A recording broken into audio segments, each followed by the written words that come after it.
नमस्कार दोस्तों, आप सुन रहे हैं लिसन विद आयुष इनसाइट्स, जहां किताबों से मिलता है असली ज्ञान, वो भी आपकी सरल भाषा में। अगर आपने कभी सोचा है कि लोग आपके दिमाग से खेल कैसे जाते हैं, या फिर ऐसा क्यों होता है कि सामने वाला व्यक्ति आपके विचार बदल देता है बिना आपको एहसास कराए, तो ये वीडियो आपके लिए है। आज हम बात करने जा रहे हैं एक ऐसी किताब की जिसने दुनिया भर के लोगों की आंखें खोल दी हैं। Dark psychology, secrets and manipulation. एक ऐसी किताब जो आपको बताएगी कि लोग कैसे आपके दिमाग को हेरफेर करते हैं, आपको कंट्रोल करते हैं, और कैसे आप खुद को इन सब से बचा सकते हैं। ये वीडियो सिर्फ एक किताब की समरी नहीं है, ये एक मानसिक कवच है, एक ऐसा ब्रह्मास्त्र जो आपको बनाएगा मेंटली मजबूत और इमोशनली अडिग। और सबसे अच्छी बात, हम इस पूरी किताब को step by step, chapter by chapter समझेंगे, एकदम सहज और स्पष्ट।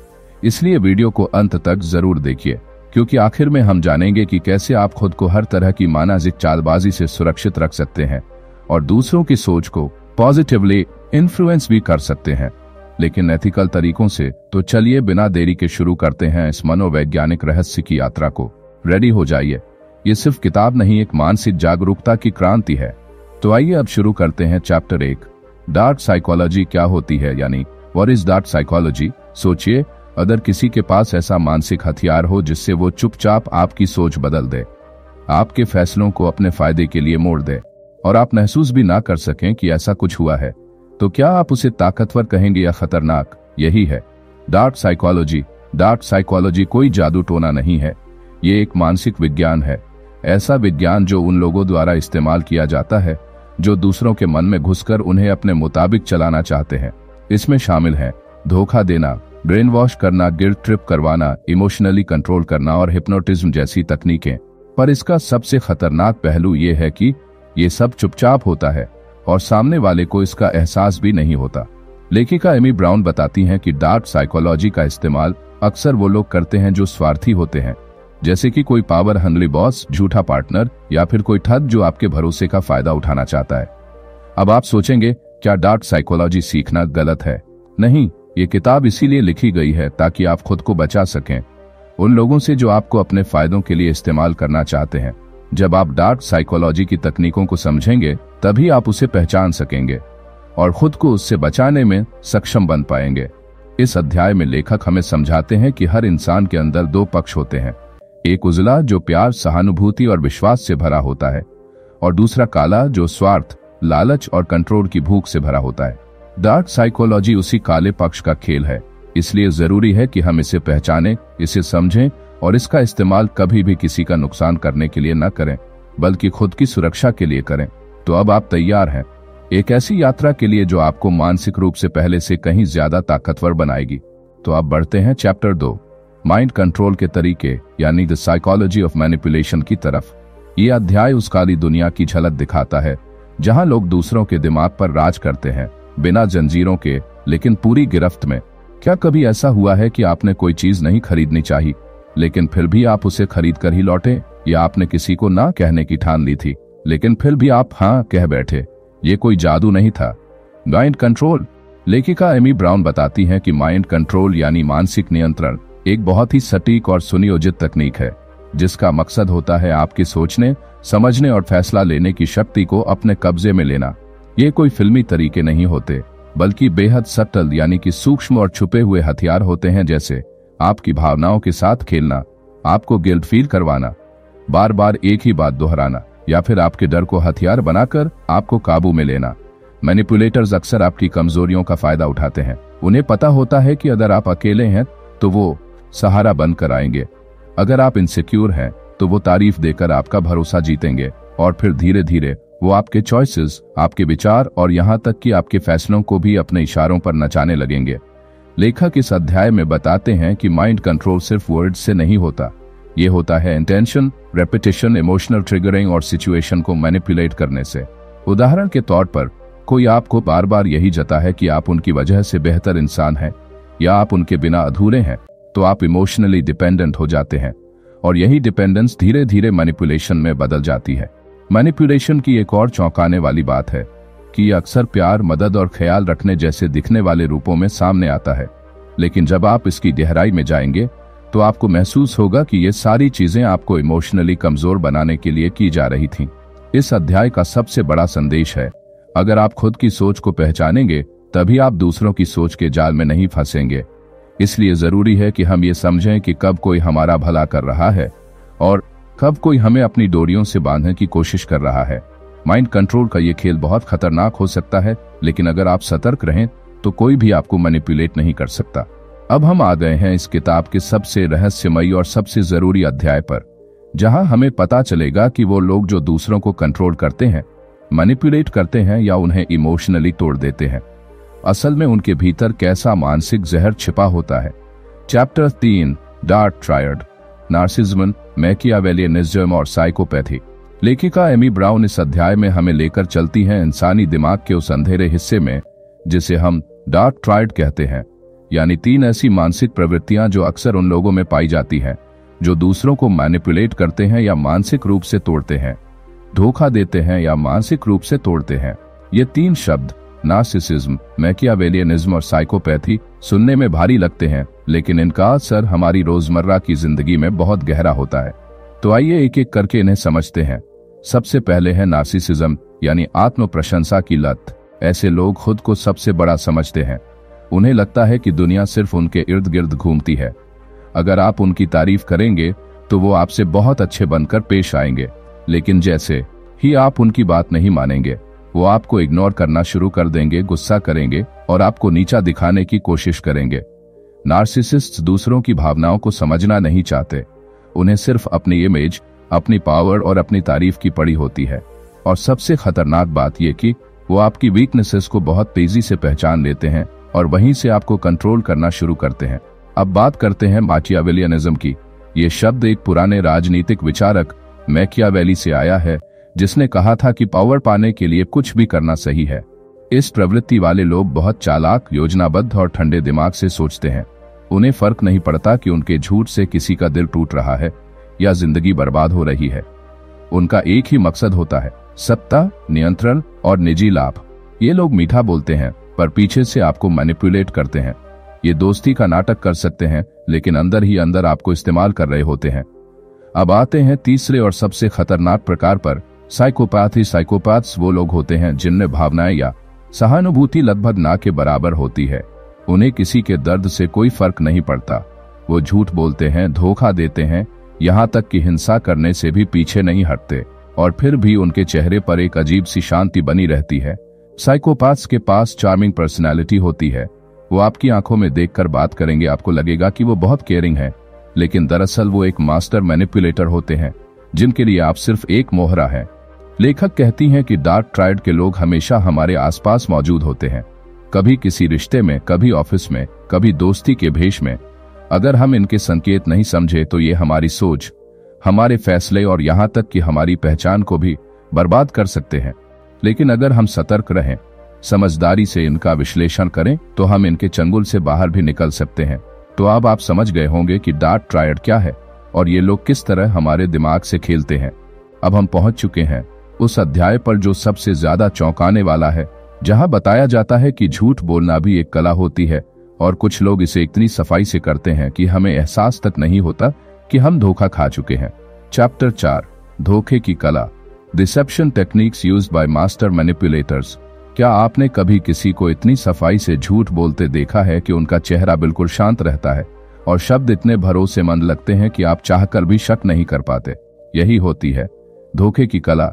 लेखिका एमी ब्राउन कहती हैं कि जो लोग दूसरों को मैनिपुलेट करते हैं वो आमतौर पर सिर्फ बातें नहीं करते, वो एक ऐसा इल्यूजन रचते हैं जिसमें सामने वाला फंस कर रह जाता है। और वो इल्यूजन रचने के लिए उनके पास होते हैं कई गुप्त मनोवैज्ञानिक हथियार। इस अध्याय में बताया गया है कि ये मास्टर मैनिपुलेटर्स किन तरीकों से लोगों को धोखा देते हैं। सबसे पहले आता है सच के साथ झूठ मिलाना। जी हाँ, ये लोग अक्सर ऐसा झूठ बोलते हैं जिसमें थोड़ा सा सच मिला होता है ताकि बात बिलीवेबल लगे। उदाहरण के तौर पर, अगर कोई कहता है मैंने तुम्हारी मदद की थी इसलिए तुम्हें भी अब मेरी बात माननी चाहिए, तो हो सकता है उसने वाकई थोड़ी मदद की हो, लेकिन अब वो उसका इस्तेमाल करके आपकी गिल्ट पर खेल रहा है। दूसरी तकनीक है गैसलाइटिंग। ये शब्द भले ही नया लगे, लेकिन इसका मतलब बहुत गंभीर है। गैसलाइटिंग में इंसान आपको खुद पर शक करने पर मजबूर कर देता है। वो बार बार कहेगा कि तुम्हारी याददाश्त कमजोर है, तुम बहुत सेंसिटिव हो, तुम्हें गलत फहमी हो रही है, और धीरे धीरे आप खुद पर विश्वास खोने लगते हैं और उसका विश्वास करने लगते हैं। ये धोखे का सबसे खतरनाक रूप है। तीसरी तकनीक है प्रोजेक्शन। इसमें मैनिपुलेटर वही आरोप आप पर लगाता है जो असल में वो खुद कर रहा होता है। जैसे अगर वो आपको धोखा दे रहा है तो वो उल्टा आपको ही अक्यूज करेगा कि तुम मुझ पर शक क्यों करती हो। इससे आप गिल्ट में चले जाते हैं और सच से दूर। चौथी तकनीक है डाइवर्जन यानी ध्यान भटकाना। जब आप किसी बात पर सवाल करते हैं तो वो उसका सीधा जवाब नहीं देगा। वो या तो टॉपिक बदल देगा या आपको इमोशनल बना देगा ताकि आप असली सवाल भूल जाए। पांचवी तकनीक है विक्टिम कार्ड खेलना। कुछ लोग हर बार खुद को बेचारा दिखाते हैं ताकि आप सिंपैथी में आ जाएं और उनकी हर बात मान लें। वो कहेंगे मैंने तो तुम्हारे लिए सब कुछ किया, मुझे कोई समझता नहीं, और आप चाहकर भी उनकी सच्चाई को पहचान नहीं पाते। इन सभी तरीकों का मकसद सिर्फ एक होता है, आपके मन और दिमाग को उलझा देना ताकि आप सच को पहचान ही न सकें। लेखिका इस अध्याय में ये भी कहती हैं कि ये टेक्निक्स एक बार में नहीं चलती, ये धीरे धीरे स्टेप बाय स्टेप काम करती है। कभी आपकी सहानुभूति लेकर, कभी आपको गिल्ट फील करवाकर और कभी इमोशनल डर पैदा करके। पर अगर आप सजग हैं, अगर आप इन पैटर्न्स को पहचानते हैं तो आप कभी भी किसी के जाल में नहीं फंसेंगे। अब आप तैयार हो चुके हैं अगली परत को समझने के लिए, जहां बात होगी मन को मोड़ने की कला की, यानी द आर्ट ऑफ परसुएजन। अब हम पहुंच चुके हैं उस अध्याय पर जो दिखता तो बहुत मासूम है, लेकिन असल में यही सबसे ज्यादा ताकतवर हथियार है, क्योंकि जहां मैनिपुलेशन आपको धोखे से मोड़ता है, वहीं परसुएजन आपको खुद अपनी मर्जी से मोड़ने का एहसास देता है। चैप्टर 5 मन को मोड़ने की कला, द आर्ट ऑफ परसुएजन। क्या आपने कभी सोचा है कि कुछ लोग जब बात करते हैं तो उनकी हर बात मान लेने का मन क्यों करता है? वो चाहे किसी चीज की सिफारिश करें, किसी को डिफेंड करें या किसी सोच को सही ठहराएं, हम उनके शब्दों में खो जाते हैं और धीरे धीरे उनके ही नजरिए से चीजों को देखने लगते हैं।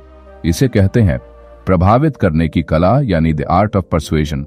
लेखिका एमी ब्राउन बताती हैं कि परसुएजन या मन को मोड़ना कोई जोर जबरदस्ती नहीं है, बल्कि ये एक ऐसी मनोवैज्ञानिक प्रक्रिया है जिसमें सामने वाला व्यक्ति आपकी सोच, भावनाओं और फैसलों को बड़ी ही सफाई से अपने पक्ष में मोड़ देता है और आपको लगता है कि आपने खुद ये फैसला दिया। परसुएजन की असली ताकत छुपी होती है सही शब्दों के चुनाव में, टोन की नरमी में और भावनात्मक कनेक्शन में। इस अध्याय में बताया गया है कि कैसे मास्टर परसुआडर्स कुछ खास प्रिंसिपल्स का इस्तेमाल करते हैं। पहला है रेसिप्रोसिटी, यानी आदान प्रदान। अगर कोई व्यक्ति पहले आपको कुछ देता है, जैसे मदद, तारीफ या कोई छोटा सा तोहफा, तो आपके भीतर नेचुरली ये भाव आता है कि आपको भी कुछ देना चाहिए। यही ह्यूमन साइकोलॉजी है और यहीं से परसुएजन की शुरुआत होती है।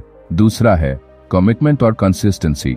अगर आप एक छोटी बात में हाँ कह देते हैं तो परसुआडर धीरे धीरे आपको बड़ी चीजों के लिए भी तैयार कर सकता है, क्योंकि इंसान अपनी बातों और एक्शंस में कंसिस्टेंसी चाहता है।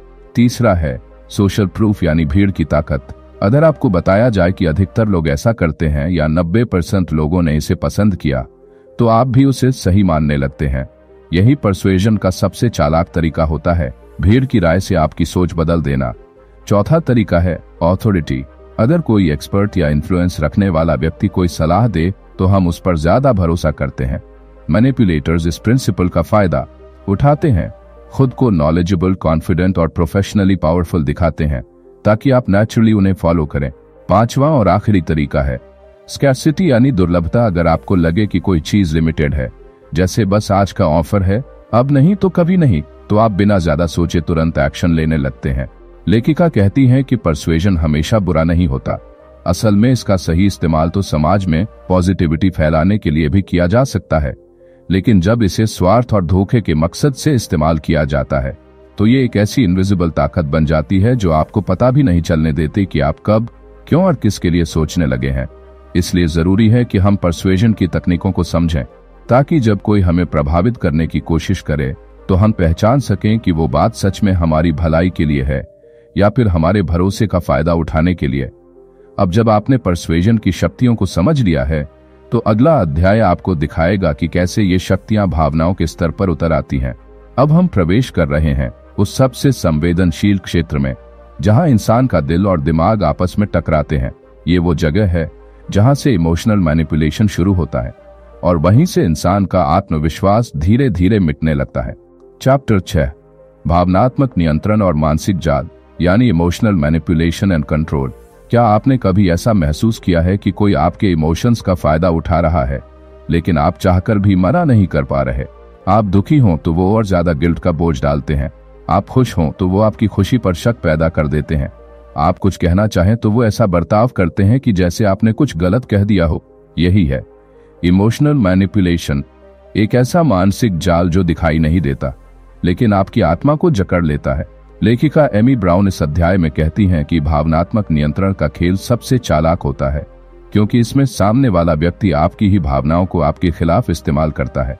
इमोशनल मैनिपुलेटर्स आपको गिल्ट में डुबो देते हैं, आपको बार बार ये जताते हैं कि आप गलत सोचते हैं, या फिर आपको इमोशनली इतना थका देते हैं कि आप विरोध करने की ताकत ही खो देते हैं। इसकी शुरुआत होती है ब्लेम गेम से, जहां हर गलती की जिम्मेदारी आप पर डाली जाती है। जैसे, तुम्हारी वजह से ये हुआ, अगर तुम ऐसा न करते तो मैं नाराज न होता, तुम्हें समझ नहीं आता मैं कितना सफर करता हूं। ये सब बातें सिर्फ एक मकसद से होती हैं, आपको दोषी महसूस करवाना। दूसरा तरीका होता है साइलेंट ट्रीटमेंट। जब आप कुछ कहें या विरोध करें तो सामने वाला चुप हो जाए, ना कोई जवाब, ना कोई भाव, सिर्फ खामोशी, ताकि आप घबरा जाएं और खुद को ही दोष देने लगें। तीसरा तरीका है इमोशनल ब्लैकमेल। इसमें भावनाओं को इस कदर ट्विस्टेड किया जाता है कि आप खुद को एक अपराधी समझने लगते हैं। अगर तुमने ये नहीं किया तो मैं खुद को नुकसान पहुंचा दूंगा, तुम मेरी बात नहीं माने तो मैं तुम्हें छोड़ दूंगा। इस तरह के वाक्य आपका इमोशनल शोषण करते हैं। इमोशनल मैनिपुलेशन का एक और तरीका है इनवैलिडेशन, मतलब आपकी भावनाओं को नकारना। अगर आप दुखी हैं तो वो कहेंगे, इतनी सी बात पर इतना दुखी क्यों हो? अगर आप नाराज हैं तो बोलेंगे, तुम तो हमेशा ओवर रिएक्ट करते हो। धीरे धीरे आप अपनी भावनाओं को खुद गलत मानने लगते हैं और यहीं से आपकी आइडेंटिटी टूटने लगती है। लेखिका कहती हैं कि ऐसे मैनिपुलेटर्स सिर्फ कंट्रोल करना नहीं चाहते, वो चाहते हैं कि आप खुद पर शक करने लगें ताकि आपको हर चीज के लिए उन्हीं की जरूरत पड़े। इमोशनल मैनिपुलेशन एक ऐसी अदृश्य कैद है जिसमें इंसान खुली हवा में रहते हुए भी कैद होता है, लेकिन इससे बाहर निकलना भी संभव है अगर आप खुद को इमोशनली समझें, अपनी भावनाओं को वैलिडेट करें और हर गिल्ट को लॉजिकली एनालाइज करें। क्योंकि जो इंसान अपनी भावनाओं को समझने लगता है उसे कोई भी इमोशनली कंट्रोल नहीं कर सकता। अब जब आपने भावनात्मक जाल की परतें खोल दी हैं तो अगला अध्याय आपको लेकर जाएगा उस रहस्यमयी दुनिया में जहां इंसान का दिमाग पूरी तरह कंट्रोल किया जाता है, बिना जंजीरों के, बिना हथियार के, सिर्फ शब्दों और तकनीकों से। अब हम आ पहुंचे हैं उस अध्याय पर जिसे पढ़ते ही रूह कांप जाती है, क्योंकि यहाँ बात होती है इंसान के पूरे सोचने समझने की शक्ति को खत्म कर देने वाली प्रक्रिया की, जिसे कहते हैं brain washing. Chapter 7, brain washing और माइंड कंट्रोल। क्या आपने कभी देखा है कि कोई इंसान अचानक पूरी तरह बदल जाता है? उसकी सोच, उसका व्यवहार, उसके फैसले, सब कुछ जैसे किसी और के कंट्रोल में आ गया हो। वो अपने पुराने विचारों को गलत कहने लगता है, नई बातों पर आंख मूंद कर भरोसा करता है और जो भी सवाल करता है उसे दुश्मन मान लेता है। ये सब संयोग नहीं होता, ये होता है ब्रेन वॉशिंग। लेखिका एमी ब्राउन बताती हैं कि ब्रेन वॉशिंग यानी मानसिक धुलाई कोई तात्कालिक घटना नहीं होती, ये एक धीरे धीरे किया गया मानसिक अत्याचार होता है जिसमें इंसान की पहचान, सोच, भावनाएं और विश्वास सब कुछ बदल दिया जाता है। ब्रेन वॉशिंग का मकसद होता है इंसान को उसकी असली सोच से दूर ले जाकर उसे एक नई सोच में ढाल देना, और ये प्रक्रिया शुरू होती है आपके पुराने विचारों पर शक डालने से। मैनिपुलेटर आपको बार बार बताएगा कि जो आप सोचते हैं वो गलत है। वो कहेगा, तुम्हारे माता पिता ने तुम्हें धोखा दिया, तुम्हारे पुराने दोस्त तुम्हारा भला नहीं चाहते, तुम्हारी पुरानी सोच बेकार थी। धीरे धीरे आपकी जड़ों को काटा जाता है। उसके बाद आता है अलगाव यानी आइसोलेशन। आपको आपके पुराने सर्कल से, परिवार से, दोस्तों से दूर कर दिया जाता है ताकि कोई और आपकी सोच में दखल न दे सके। अब आपकी मानसिक स्थिति कमजोर हो जाती है और यहीं शुरू होता है रीप्रोग्रामिंग। अब मैनिपुलेटर आपको नए विचार, नया विश्वास, नया नजरिया देता है और आपको लगता है कि आपने खुद ही ये अपनाया है। लेखिका बताती हैं कि ब्रेन वॉशिंग के दौरान इंसान की सेल्फ आइडेंटिटी यानी अपनी पहचान खत्म कर दी जाती है। उसे बार बार गिल्ट, फियर, इमोशनल ट्रॉमा का सामना करवाया जाता है ताकि वो इमोशनली इतना टूट जाए कि खुद डिसीजन लेना बंद कर दे। उसके बाद वो पूरी तरह उस इंसान पर निर्भर हो जाता है जो उसे ये नया सोच देता है। अक्सर ब्रेन वॉशिंग का इस्तेमाल किया जाता है धार्मिक कट्टरता फैलाने में, चरमपंथी संगठनों में, कुछ टॉक्सिक रिलेशनशिप्स में और कल्ट्स या गुरुडॉम जैसी जगहों पर जहां ब्लाइंड फेथ मांगा जाता है। मैनिपुलेटर्स इस टेक्निक से इंसान को इतना गहराई से पकड़ लेते हैं कि वो खुद को भी नहीं पहचान पाता। लेकिन इससे बचने का तरीका क्या है?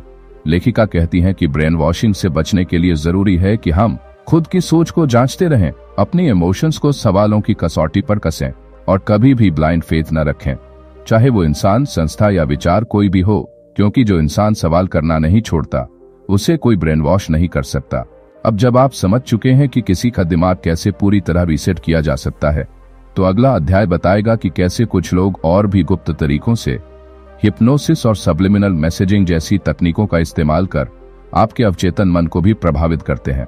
चैप्टर 8, हानिकारक लोगों को पहचानना, यानी how to spot manipulative people. अब तक हम जान चुके हैं कि डार्क साइकोलॉजी की दुनिया कितनी गहरी और खतरनाक हो सकती है, लेकिन असली सवाल यह है, हम ऐसे लोगों को पहचाने कैसे जो हमें अंदर ही अंदर कंट्रोल कर रहे हैं, जिनकी मीठी बातें सिर्फ जाल होती हैं। इस अध्याय में हम उन्हीं संकेतों और व्यवहारों की बात करेंगे जो किसी भी धोखेबाज या मनोवैज्ञानिक खिलाड़ी को पहचानने में मदद करते हैं। सबसे पहले आपको यह समझना होगा कि हर मैनिपुलेटिव इंसान बाहर से एकदम सामान्य ही लगता है। वो आपकी फिक्र करता हुआ दिखेगा, आपकी मदद को तैयार रहेगा और शायद आपको बार बार ये एहसास दिलाएगा कि वो आपकी भलाई ही चाहता है, लेकिन यही उसकी सबसे बड़ी चाल होती है, भरोसे का मुखौटा पहनकर भीतर से आपको तोड़ना। ऐसे लोग अक्सर आपकी भावनाओं का फायदा उठाते हैं। अगर आप थोड़े भावुक हैं या दूसरों की मदद करने में विश्वास रखते हैं, तो वो आपको गिल्ट यानी अपराध बोध का एहसास दिलाकर अपनी बात मनवाते हैं। जैसे, तुम अगर मुझसे सच्चा प्यार करते तो ये जरूर करते, या मैंने तुम्हारे लिए इतना कुछ किया और तुम इतना भी नहीं कर सकते। ऐसे शब्द दिखाते हैं कि सामने वाला व्यक्ति आपको कंट्रोल करने की कोशिश कर रहा है, न कि आपसे सच्चा संबंध बनाना चाहता है। इन लोगों की एक और पहचान होती है, ये आपकी कमजोरियों को बहुत अच्छे से समझ जाते हैं। वो जानते हैं कि कौन सी बात कहने से आप टूट जाएंगे और कौन सी बात कहने से आप गुस्से में आ जाएंगे, और फिर वो इन भावनाओं को अपने फायदे के लिए इस्तेमाल करते हैं। अगर आप किसी इंसान के साथ बार बार कंफ्यूज महसूस करते हैं, अगर बार बार आपको लगता है कि आप ही गलत हैं या आपकी ही सोच गड़बड़ है, तो ये एक चेतावनी है कि शायद वो व्यक्ति आपकी सोच को मैनिपुलेट कर रहा है।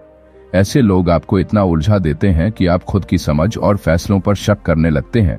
इसके अलावा ऐसे व्यक्ति कभी अपनी गलती नहीं मानते, चाहे हालात जैसे भी हों, वो हमेशा आपको ही दोषी ठहराएंगे, और अगर आप गलती पकड़ भी लें तो वो बात को पलटकर ऐसा बना देंगे जैसे गलती आपकी ही थी।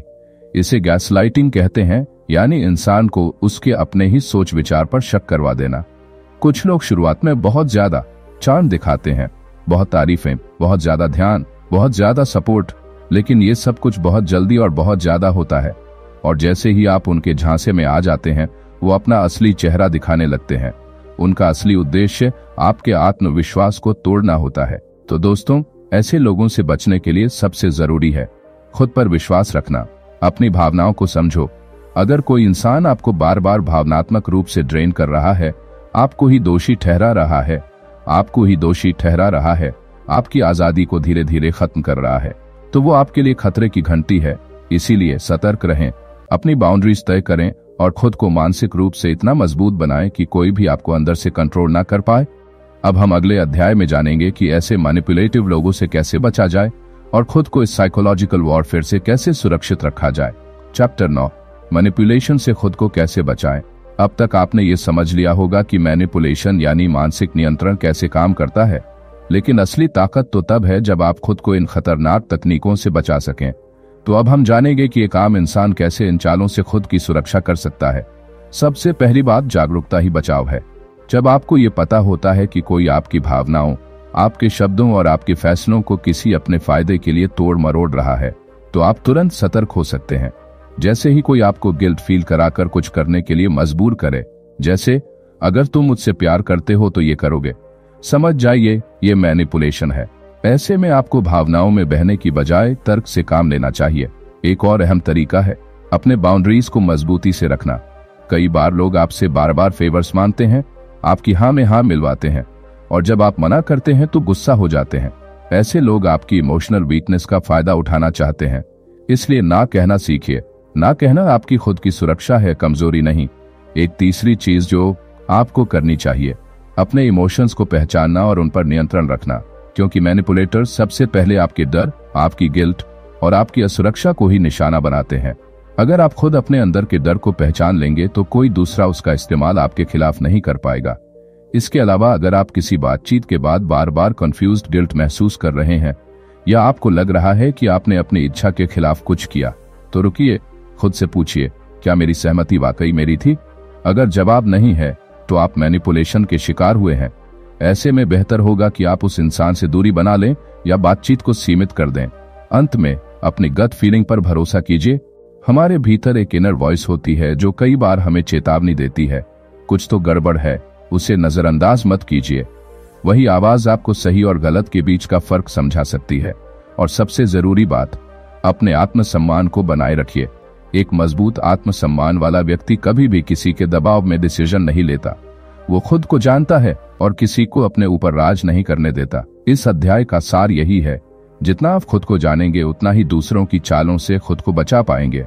तो अब हम आगे बढ़ते हैं रिश्तों में डार्क साइकोलॉजी का इस्तेमाल की ओर। चैप्टर 10, रिश्तों में डार्क साइकोलॉजी का इस्तेमाल, यानी using dark psychology in relationships. रिश्ते वो जगह होते हैं जहां इंसान सबसे ज्यादा खुलता है, अपना दिल, अपने राज और अपने जज्बात। लेकिन जब डार्क साइकोलॉजी का इस्तेमाल इन्हीं रिश्तों में किया जाता है तो प्यार, भरोसा और अपनापन की जगह आ जाती है। कंट्रोल, डर और इमोशनल गेम्स की। इस अध्याय में हम जानेंगे कि कैसे कुछ लोग अपने नजदीकी रिश्तों में भी दूसरों को कंट्रोल करने के लिए डार्क साइकोलॉजी का इस्तेमाल करते हैं और इससे कैसे बचा जा सकता है। कई बार प्यार के नाम पर शुरू हुई बातें धीरे धीरे एक दूसरे को गिल्ट में डालने, इमोशनली ब्लैकमेल करने और दूसरों की आजादी छीनने तक पहुंच जाती है। उदाहरण के लिए, एक पार्टनर बार बार यह कहता है कि अगर तुम मुझसे सच्चा प्यार करते हो तो मेरी हर बात मानोगे, या तुम मेरी वजह से मुस्कुरा रहे हो और अगर मैं ना रहूं तो तुम कुछ भी नहीं हो। ये बातें सुनने में प्यार जैसी लगती हैं, लेकिन ये कंट्रोल करने की स्ट्रेटजी होती है, जिसे भावनात्मक दमन कहते हैं। मैनिपुलेटर्स अक्सर विक्टिम की सेल्फ वर्थ को तोड़ते हैं। वो धीरे धीरे अपने पार्टनर को ये यकीन दिला देते हैं कि वो अकेले कुछ नहीं कर सकते, कि उन्हें हमेशा उस इंसान की जरूरत है। इस तरह का कंट्रोल एक इनविजिबल केज बन जाता है, जहां व्यक्ति समझ ही नहीं पाता कि वो आजाद क्यों नहीं है। रिश्तों में डार्क साइकोलॉजी का सबसे खतरनाक रूप तब आता है जब एक इंसान सामने वाले के हर इमोशन को वेपन बना देता है, जैसे रोना, चुप रहना या बार बार गिल्ट दिलाना। ऐसा मैनिपुलेटर खुद को हमेशा पीड़ित दिखाता है, जबकि असल में वो सामने वाले को इमोशनली कंट्रोल कर रहा होता है। इस सब का असर ये होता है कि रिश्ते में प्यार की जगह डर और गिल्ट लेने लगते हैं। सामने वाला हर बात में ये सोचता है कि कहीं वो नाराज ना हो जाए, कहीं वो रो न दे, कहीं वो उसे छोड़ न दे। और जब इंसान बार बार इसी डर में जीता है तो वो अपने असली इमोशंस को दबाने लगता है। लेकिन ऐसे टॉक्सिक रिश्तों को समझना और पहचानना बेहद जरूरी है, क्योंकि रिश्तों का मकसद एक दूसरे को आजादी देना, सहारा बनना और प्यार में आगे बढ़ना होना चाहिए, न कि किसी के ऊपर डोमिनेंस बनाना। अगर आपको लगता है कि कोई इंसान आपको गिल्ट में डालकर प्यार के नाम पर हर बात मनवाता है या आपकी आइडेंटिटी खोने लगी है, तो वहां डार्क साइकोलॉजी एक्टिव है। ऐसे समय में सबसे पहला कदम होता है जागरूक होना और फिर बाउंड्रीज बनाना, कम्युनिकेशन को साफ रखना और जरूरत पड़े तो ऐसे रिश्ते से बाहर आ जाना। रिश्तों में सच्चा प्यार कभी भी मैनिपुलेशन की जरूरत नहीं रखता। वहां ईमानदारी, म्यूचुअल रिस्पेक्ट और आजादी होती है। तो चलिए अगले अध्याय की ओर बढ़ते हैं। कार्यस्थल पर डार्क साइकोलॉजी। चैप्टर 11, कार्यस्थल पर डार्क साइकोलॉजी का प्रभाव, यानी dark psychology at the work place. कहानी अब उस जगह पहुंचती है जहां हम में से ज्यादातर लोग हर दिन जाते हैं। हमारा कार्यस्थल एक ऐसा स्थान जहां हम न केवल अपनी मेहनत का फल कमाने की कोशिश करते हैं, बल्कि कई बार अनजाने में मानसिक खेलों का भी शिकार बनते हैं। यह अध्याय हमें बताता है कि डार्क साइकोलॉजी किस तरह से ऑफिस की दुनिया में चुपचाप घुसकर हमें मानसिक रूप से नियंत्रित करने की कोशिश करती है और कैसे इससे खुद को बचाया जा सकता है। लेखक समझाते हैं कि एक प्रोफेशनल माहौल जहां परस्पर सम्मान, सहयोग और निष्पक्षता होनी चाहिए, वहां कई बार कुछ लोग अपने फायदे के लिए दूसरों को दबाने, डराने या भ्रमित करने की तकनीकें अपनाते हैं। ऐसे लोग अक्सर दूसरों को नीचा दिखाकर खुद ऊपर चढ़ना चाहते हैं। वे डार्क ट्रायड के 3 तत्वों नार्सिज्म, मैकियावेलियनिज्म और साइकोपैथी का प्रयोग करते हुए टीम को मानसिक रूप से कंट्रोल करने की कोशिश करते हैं। कार्यस्थल पर यह मानसिक शोषण कई रूपों में सामने आता है, जैसे कि माइक्रो मैनेजमेंट, साइलेंट ट्रीटमेंट, गलत तरीके से क्रेडिट लेना या टीम में अनावश्यक प्रतिस्पर्धा पैदा करना। कुछ लोग मीठी बातों के जरिए दूसरों की सोच को प्रभावित करते हैं, तो कुछ अपने पद या अनुभव का इस्तेमाल करके दबाव बनाते हैं। इस अध्याय में एक खास बात यह भी समझाई गई है कि कैसे बॉस या सीनियर व्यक्ति भी कभी कभी इन तकनीकों का इस्तेमाल करते हैं। वे अपने अधीनस्थों को गिल्ट का एहसास कराकर, भावनात्मक दबाव डालकर या लॉयल्टी के नाम पर कुछ ऐसा करवाते हैं जो शायद कर्मचारी की इच्छा के खिलाफ हो। इससे व्यक्ति की मानसिक शांति भंग होती है और धीरे धीरे आत्मविश्वास भी कमजोर पड़ने लगता है। लेकिन लेखक केवल डर नहीं दिखाते, समाधान भी बताते हैं। वे कहते हैं कि इस तरह के टॉक्सिक वातावरण में खुद को बचाने का सबसे पहला तरीका है सचेत रहना। जैसे ही हमें महसूस हो कि कोई हमें गिल्ट ट्रैप में फंसा रहा है या बार बार हमारी भावनाओं के साथ खेल रहा है, हमें उसे पहचानना और सीमाएं तय करना शुरू कर देना चाहिए। न कहना सीखना और अपने आत्मसम्मान को प्राथमिकता देना बहुत जरूरी है। एक और बेहद उपयोगी बात इस अध्याय में ये कही गई है कि अगर आप किसी डार्क साइकोलॉजिकल व्यक्ति के साथ काम कर रहे हैं तो हमेशा लिखित संचार को प्राथमिकता दें। इससे न केवल पारदर्शिता बनी रहती है बल्कि भविष्य में कोई चीज मुकरने की स्थिति में आपके पास सबूत भी होता है।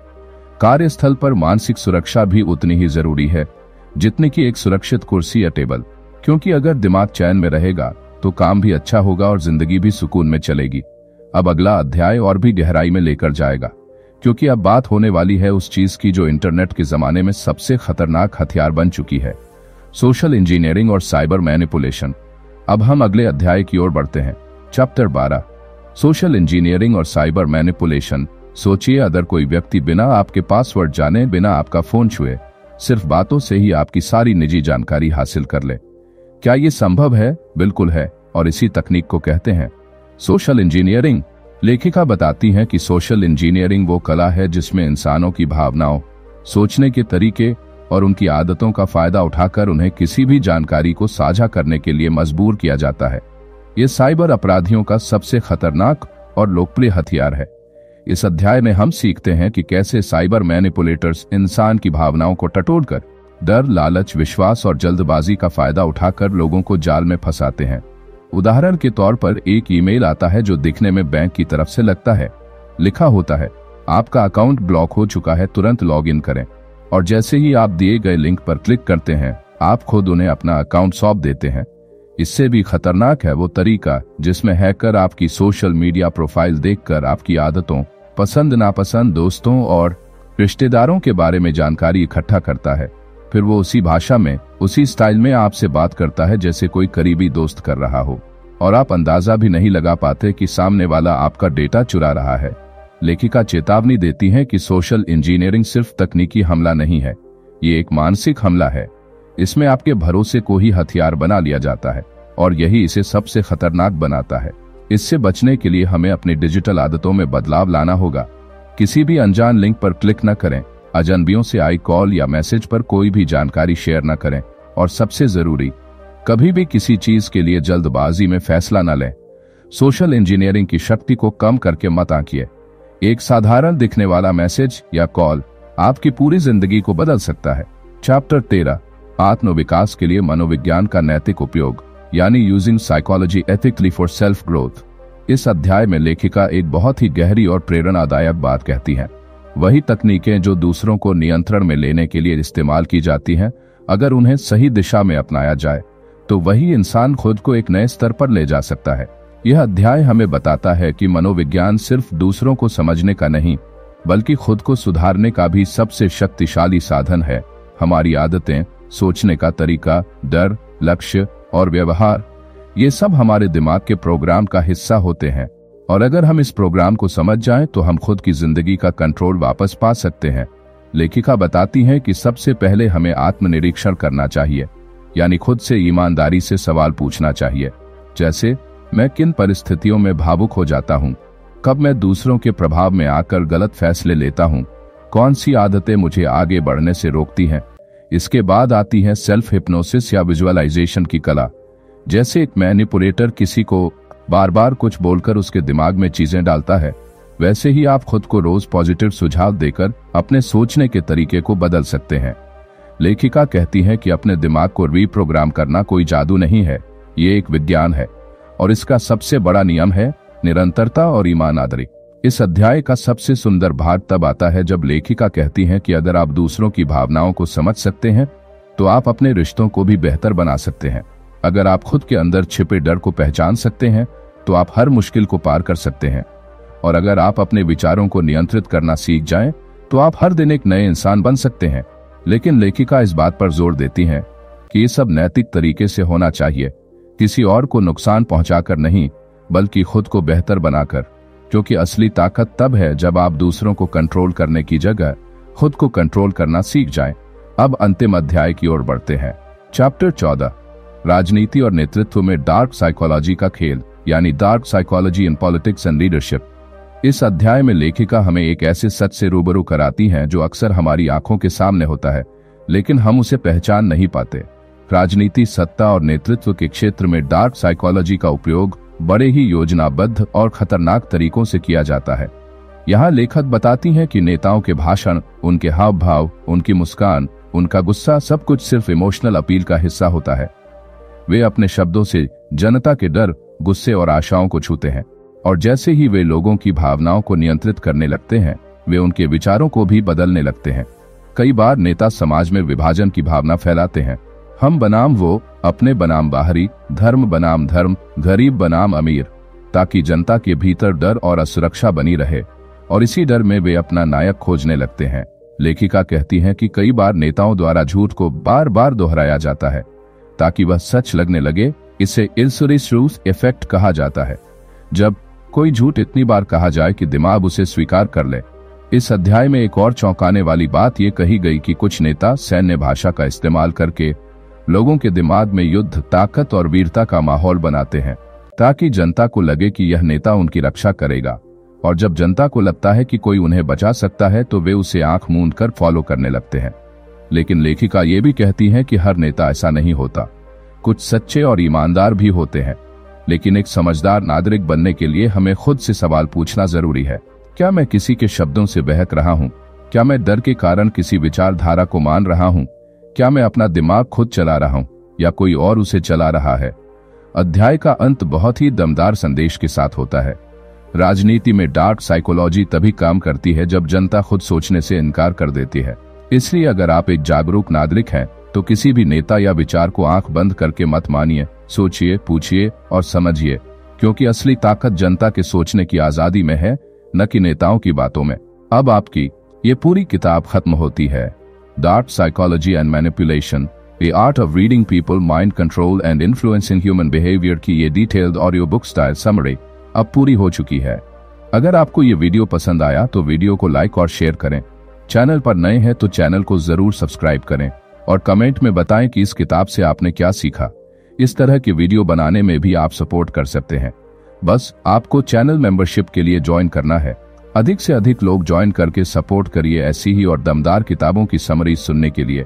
और याद रखिए, ज्ञान ही असली ताकत है। मिलते हैं अगली किताब के साथ अगले वीडियो में। Thank you.